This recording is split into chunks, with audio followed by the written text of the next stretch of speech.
Baik, sebelum saya mulai, saya izin perkenalkan diri dulu. Nama saya Muhammad Fari Firsa Ditambah. Di sini saya ingin mewawancarai Mas Kiel terkait dengan beberapa pengalaman Mas Kiel selama menjadi berkuliah di psikologi dan berbagai latar belakang Mas Kiel sendiri. Oke, kita masuk pertanyaan pertama. Apakah pengalaman Anda sebagai pendamping tester mempengaruhi pandangan atau minat Anda terhadap karir di bidang psikologi? Oke, baik. Saya izin menjawab. Pengalaman saya sebagai pendamping tester sangat memperkuat minat saya terhadap dunia psikologi, khususnya di dalam bidang asesmen dan observasi perilaku. Saya belajar langsung mengenai proses administrasi tes psikologi, mulai dari persiapan alat hingga pencatatan hasil observasi. Ini memberi saya pemahaman yang praktis, yang tidak hanya melengkapi teori di kelas, tetapi juga menumbuhkan keyakinan bahwa saya memiliki kompetensi di bidang ini. Oke, baik. Saya lanjut ke pertanyaan nomor dua. Adakah tokoh atau peristiwa tertentu dalam pendidikan Anda yang memberikan pengaruh signifikan terhadap pilihan studi di bidang psikologi? Yap, salah satu dosen saya di tahun pertama kuliah memberikan pengaruh besar. Beliau sering berbagi pengalaman lapangan dalam bidang psikologi klinis dan pendidikan, serta membuka ruang di diskusi yang mendalam tentang makna menjadi seorang psikolog.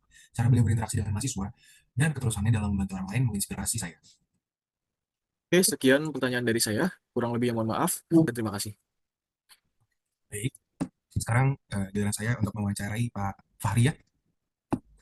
Baik, apakah di sini Pak Fahri sudah bersedia untuk diwawancarai? Sudah bersedia. Oke, baik, kita langsung mulai ke pertanyaan pertama ya Pak Fahri. Baik, pertanyaan pertama. Jika Anda sedang menempuh pendidikan psikologi di Universitas Negeri Jakarta, apa yang membuat Anda tuh tertarik dengan bidang psikologi dan bagaimana Anda berencana menghubungkannya dengan minat Anda di bidang HR atau HRD?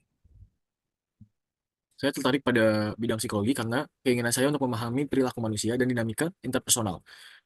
Kemudian dalam konteks HR atau HRD ini, pengetahuan psikologi sangat berguna untuk memahami motivasi karyawan, mengelola konflik, dan mengoptimalkan lingkungan kerja. Saya juga percaya bahwa fondasi dari psikologi yang kuat dapat membantu saya menjadi seorang HR yang lebih efektif dalam menilai kesesuaian kandidat dengan budaya perusahaan. Baik, terima kasih atas jawabannya Pak Fahri. Kita lanjut ke pertanyaan kedua ya. Baik, pertanyaan kedua, dalam pengalaman magang Anda sebagai asisten analis SDM aparatur di DPR RI, tantangan apa yang paling berkesan dan bagaimana Anda mengatasinya?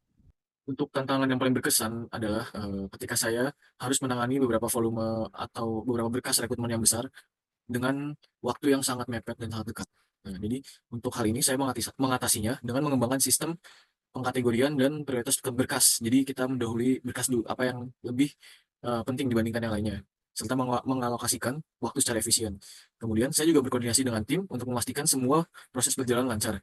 Pengalaman ini juga mengajarkan saya pentingnya memanajemen waktu, ketelitian, serta pengolahan dokumen yang benar. Baik, terima kasih atas waktunya Pak Fahri. Wawancara telah selesai, kurang lebihnya mohon maaf. Terima kasih banyak Pak Fahri. Terima kasih kembali.